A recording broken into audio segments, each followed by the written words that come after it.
Global inequality, that's such a key part. And let me ask you this, sir. Just a few days back, Oxfam released its Global Inequality Report.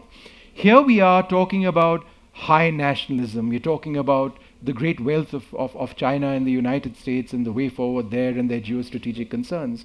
But aren't we forgetting that in this environment, in a place as rich as Davos, we sometimes miss the point about how the rich are getting richer and the poor are getting poorer. This has been statistically backed up.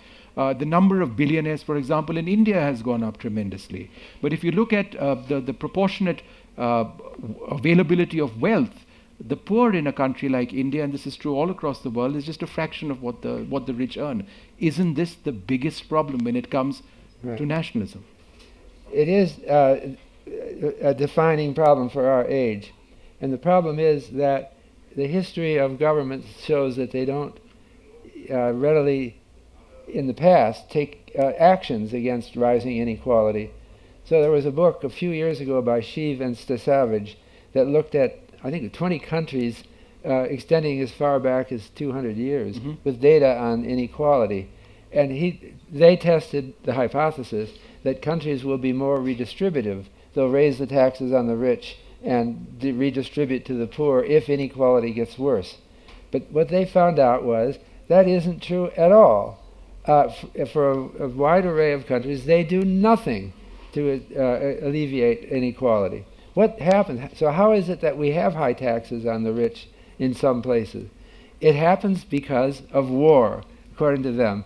It's always the same story. We're fighting a war, men are dying, your rich people have to contribute to this effort.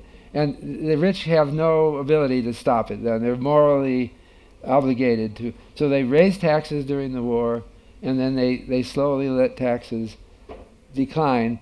But it takes years for them to go back down on the rich. So given that pattern, we have to find some way of changing this pattern. So I have a small proposal that was in my book, Finance and the Good Society. I think governments now should be making plans for what to do in the future. I'm talking like 10, 20 years in the future, if inequality gets worse. So we have to define some threshold of inequality and then specify that the tax will then put heavy taxes on the rich. You can't say like Alexandria Ocasio-Cortez, the new young hero in the U.S., said, let's just put a 70% tax on the rich. It'll never fly.